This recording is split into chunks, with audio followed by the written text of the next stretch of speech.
Assalamualaikum warahmatullahi wabarakatuh. Bismillahirrahmanirrahim. Alhamdulillahi rabbil alamin. Wa bihi nasta'inu ala umuri dunya waddin. Wassalatu wassalamu ala asyrafil anbiya'i wal mursalin wa ala alihi wa ashabihi ajma'in. Wala hawla wala quwwata illa billahil aliyyil azim. Amma ba'd. Para jamaah rahimani wa rahimakumullah. Inna lillahi wa inna ilaihi raji'un. Telah wafat guru kita, Ustadz kita, Ustadz Yazid bin Abdul Qadir Jawaz rahimahullah rahmatan wasi'atan wa ghafara lahu wa dakhalahu fi jannatihi, amin ya rabbal alamin. Beliau telah mendahului kita dan kita pasti akan menyusulnya. Para jamaah rahimani wa rahimakumullah, kajian kita tafsir surat Yunus yang lalu sudah sampai pada ayat 86. Ayat 86 dan beberapa ayat sebelumnya menunjukkan betapa kaumnya Nabi Musa alaihissalatu wassalam merasakan sangat berat dengan tekanan, penindasan, siksaan yang dilakukan oleh Fir'aun dan para pembesar kaumnya yang menjadi antek-anteknya Fir'aun. Apa yang dilakukan oleh Nabi Musa? Yang dilakukan oleh Nabi Musa adalah agar kaumnya melakukan tawakal, melakukan penguatan, penyandaran kepada Allah Azza wa Jalla. Di dalam ayat 84, wa qala Musa ya qaumi in kuntum amantum billahi fa alaihi tawakkalu in kuntum muslimin. Jadi Nabi Musa alaihi salatu wasalam ngadem-ngademin, nenangin dengan menasehati mereka berupa kuatkan tawakal, kuatkan penyadaran kepada Allah Azza wa Jalla. Dan kaumnya langsung merespon nasihat Nabi Musa dengan mengatakan faqalu 'alallahi tawakkalna. Ya Allah, kepada Engkaulah kami bertawakal. Rabbana la taj'alna fitnatan lil qaumiz zalimin. Janganlah Engkau jadikan kami sebagai fitnah bagi orang-orang yang zalim, di mana Engkau memenangkan mereka yang akhirnya mereka berkesimpulan kalau memang kalian ini benar, mestinya kalian ditolong oleh Allah. Kenyataannya kami yang menang, berarti kalian salah, jadinya fitnah. Maka janganlah Engkau jadikan kami sebagai fitnah bagi mereka. Berilah kami kekuatan, menangkanlah kami biar tidak menjadi fitnah. Pada pertemuan yang lalu kita sudah sampaikan doa yang Nabi ajarkan kepada kita yang sama dengan doanya kaumnya Nabi Musa, agar jangan dijadikan fitnah sehingga orang-orang kafir salah menyimpulkan, tuh kan kalah, tuh kan gak ada kekuatannya, berarti nggak benar. Kalau memang benar kan Allah tolong, kenyataannya kalah, nggak ada kekuatannya, berarti Allah nggak tolong. Sementara kami yang menang, yang kuat, berarti kami yang benar, jadinya fitnah. Maka Nabi juga ngajari kita wala tusallit alaina man la yarhamna. Janganlah Engkau jadikan mereka-mereka yang tidak menyayangi kami berkuasa atas kami. Wala tusallit alaina man la yarhamuna. Para jamaah rahman wa rahimakumullah, doanya kaumnya Nabi Musa sempurna. Tidak saja memohon agar jangan dijadikan fitnah bagi kaum kafir, tetapi juga memohon agar dimenangkan. Karena bisa saja orang kafir tidak menguasai kaum muslimin, bisa saja. Tetapi kaum muslimin kemudian tidak bisa mengalahkan mereka. Makanya doanya sempurna, tidak dijadikan fitnah bagi orang-orang kafir, ditambah memohon kemenangan. Sama sebagaimana yang kita harapkan, ya Allah, janganlah Engkau jadikan kami kelaparan. Bisa saja kita tidak kelaparan, tapi untuk membeli-beli gak ada duit. Maka disempurnakan, janganlah Engkau jadikan kami kelaparan dan cukupilah apa yang merupakan kebutuhan kami. Jadi seperti itu maknanya doa yang sempurna. Para jamaah rahman wa rahimakumullah, jadi poin besarnya ketika Nabi Musa melihat kaumnya berat dengan penindasan, penderitaan yang dilakukan oleh Fir'aun, diperintahkan agar memperkuat tawakal. Dan kalau kita lihat Nabi Ibrahim juga demikian, memperkuat tawakal. Nabi Ibrahim dilemparkan ke api. Apa doa yang dibaca oleh Nabi Ibrahim alaihissalatu wassalam? Yang dibaca adalah doa yang maknanya tawakal. Hasbunallah wa ni'mal wakil. Ini doa yang dibaca oleh Nabi Ibrahim ketika dilemparkan ke api.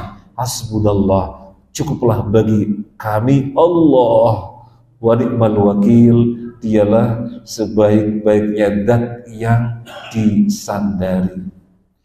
Demikian juga Nabi Muhammad SAW ketika ditakut-takuti oleh orang kafir Quraisy, di mana mereka telah dikalahkan dalam perang Badar.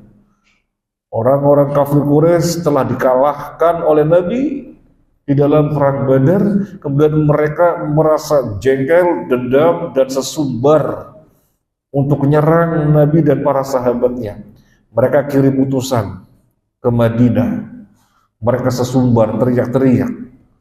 Alladzina qala lahumun nasu inna nasa qad jama'u lakum fakhshawhum fazadahum imana wa qalu hasbunallahu wa ni'mal wakil. Jadi mereka orang-orang kafir Quraisy mengutus utusan ke Madinah, teriak-teriak, sebentar lagi mereka akan datang kemari untuk membinasakan kalian, untuk ngancurin kalian, sehingga kalian kaum muslimin tidak tersisa. Apa ucapan Nabi dan para sahabatnya? Apa ucapan yang Nabi ajarkan kepada para sahabatnya? Doa yang maknanya tawakal. Hasbunallah wa ni'mal wakil. Jadi sama persis seperti Nabi Ibrahim. Dan ini disebutkan di dalam kitab Riyadhus Shalihin bab yakin dan tawakal. Nabi SAW bersabda, doa yang dibaca oleh Nabi Ibrahim ketika dilemparkan ke dalam api adalah hasbunallah wa ni'mal wakil. Demikian juga disebutkan di situ, Nabi pun ketika ditakut-takuti oleh musuh membaca hasbunallah wa ni'mal wakil.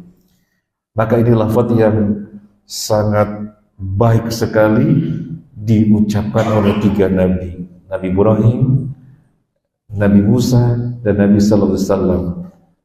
Kuatkan doa dengan lafaz ini pada diri kita. Kalau menghadapi suatu problem, hasbunallah wa ni'mal wakil. Mendapati suatu persoalan, hasbunallah wa ni'mal wakil. Kuatkan penyadaran kepada Allah. Kuatkan tawakal kepada Allah. Tawakal kepada Allah menjadi kuat tidak lain karena keyakinan kita kepada Allah kuat. Kalau keyakinan kita kepada Allah tidak kuat, maka penyadarannya pun tidak kuat. Jadi penyadaran kepada Allah kuat manakala keyakinannya kuat. Jadi kalau kita mau melihat saya ini orang dengan keimanan ringkih apa kuat, saya ini orang dengan keyakinan yang ringkih apa kuat, maka lihat bagaimana penyadaran kita kepada Allah, bagaimana tawakal kita kepada Allah. Kalau misalnya terucap oleh sebagian kaum muslimin, waduh, anak 4 saja repot ini ngurusan pendidikannya, biayanya pontang-panting, apalagi 5-6. Seakan-akan tidak ada Tuhan, tidak ada Allah. Ini menunjukkan tawakal yang lemah.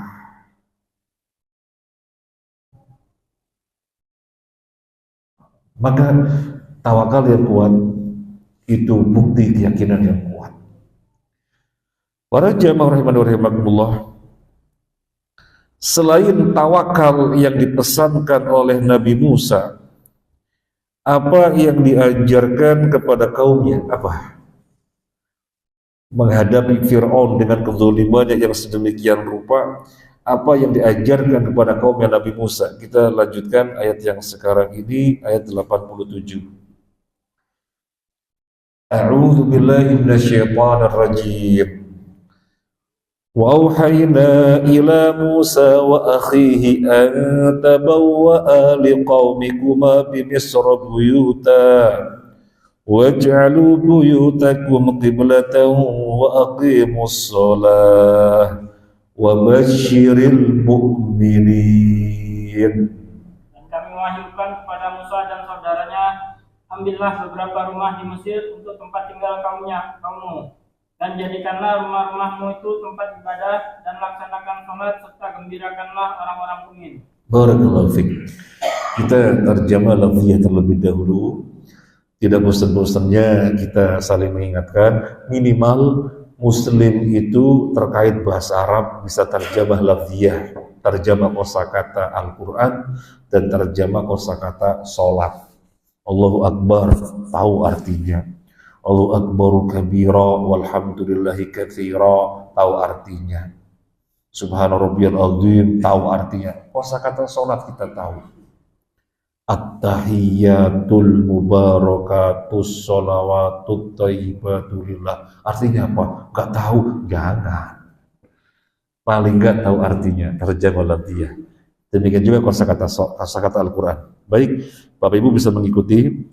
Wa auhayna, dan kami mewahyukan ila Musa, kepada Nabi Musa, wa akhihi, dan saudaranya, antabawwa'a,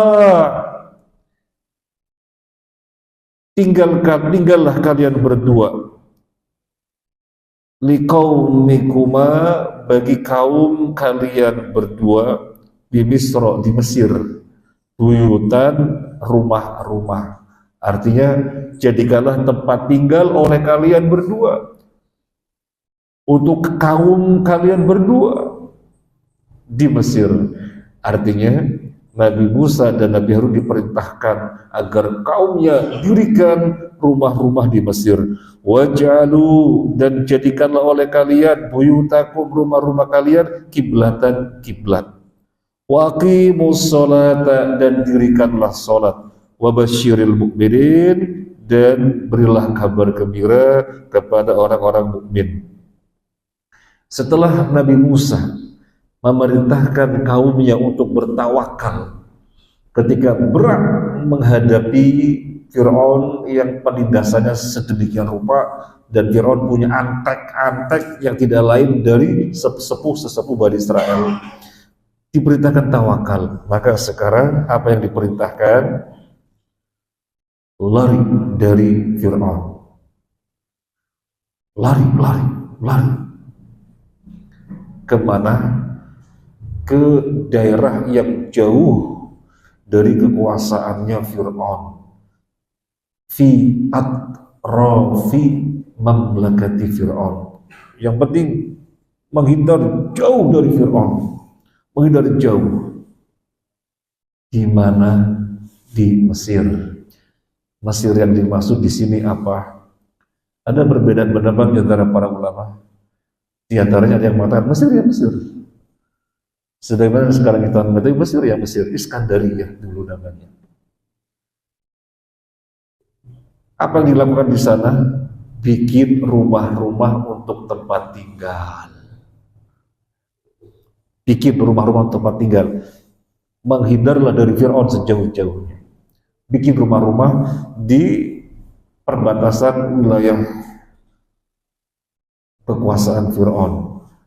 Terus bagaimana wahyu dari Allah untuk mereka melalui Nabi Musa?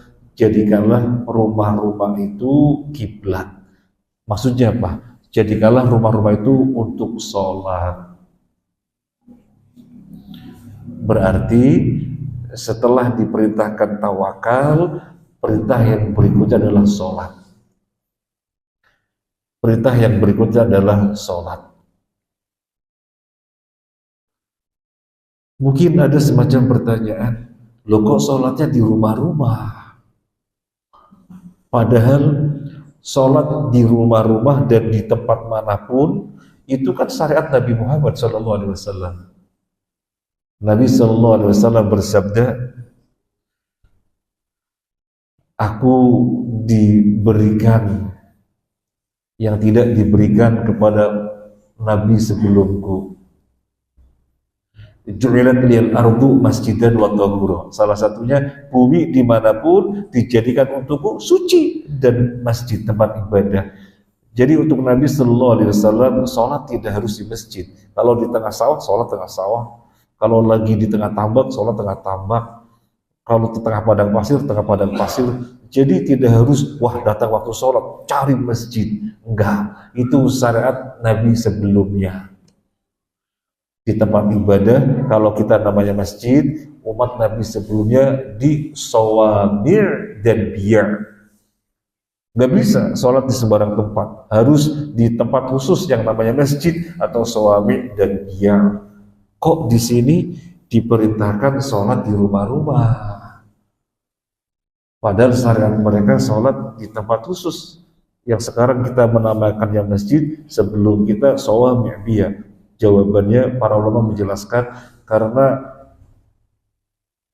sawamik dan biya tempat ibadah termasuk kanais yang bahasa kita gereja telah dihancurkan oleh Fir'aun.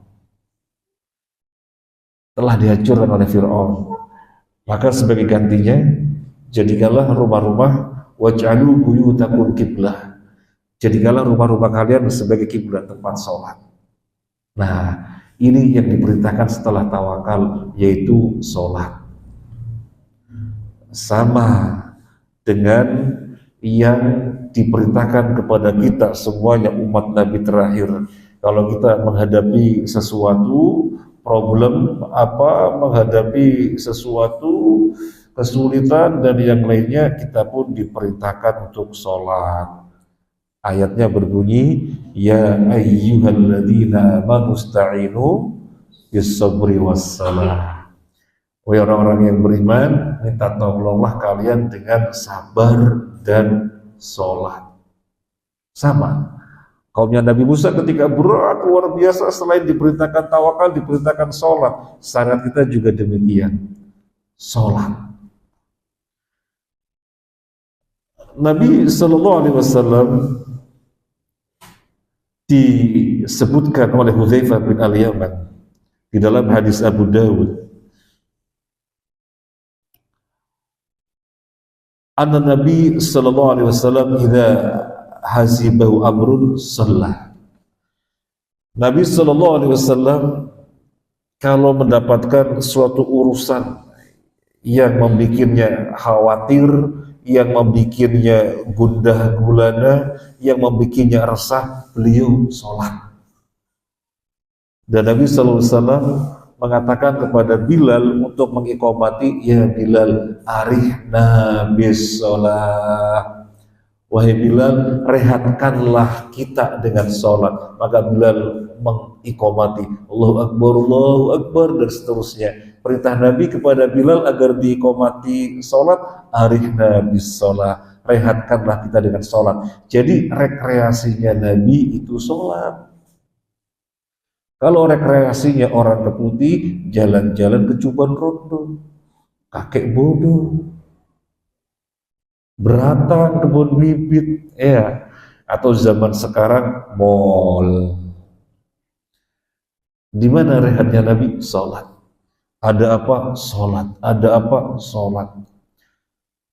Syekh Dr. Usman Al-Khamis hafizahullah ta'ala menceritakan sesuatu yang luar biasa sekali. Ada mahasiswa Madinah atau mahasiswa mana, intinya mahasiswa. Kalau nggak ada kesibukan apa? Sholat. Kalau nggak ada apa? Sholat. Jadi sholat terus. Ya memang itu sebaik-baiknya ibadah. Ketika bisa, kenapa enggak? Lu sholat apa? Ya sholat kalau 5 waktu ya zuhur, asar, maghrib, bisa subuh. Kalau pagi ada duha. Yang mengikuti 5 waktu ada qobliyah ba'diyah. Kalau malam tahajud. Nah kalau misalnya nggak ada apa-apa, yang terpenting selama bukan waktu haram, namanya sholat mutlak. Asal suci, Allahu Akbar, sholat mutlak. Gak ada sebutan sholat apa, yang penting sholat, punya wudhu. Nabi SAW sholat. Ketika mendapati suatu hal yang meresahkannya, hadisnya Hudzaifah bin Al-Yaman yang dikeluarkan oleh Imam Abu Dawud, karena Nabi SAW idza hazinu amrun shalah. Nabi SAW ketika mendapati sesuatu yang meresahkannya, mengkhawatirkannya, beliau sholat. Demikian juga Ibnu Abbas radhiyallahu anhu. Dalam sebuah riwayat disebutkan beliau bersama rombongan perjalanan. Kemudian ketika itu ada berita familinya meninggal dunia. Maka Ibnu Abbas radhiyallahu anhu menyingkir di pinggir jalan sholat, meninggalkan rombongan. Orang-orang pada bertanya, kenapa, ada apa? Maka beliau menyampaikan, Nabi SAW kalau mendapati sesuatu yang meresahkan sholat, aku dapat berita familiku wafat, aku perasaannya gak karuan, aku sholat. Ada suatu urusan sholat, mau menghadapi urusan sholat. Ada orang menamanya sholat hajat, boleh disebut dengan sholat hajat. Tetapi tidak ada ketentuan sebagaimana di dalam hadis palsu, membacanya begini sekian kali, nggak ada. Tapi sholat sebagaimana sholat dengan bacaan bebas, nggak ada ketentuan membaca ini, nggak ada.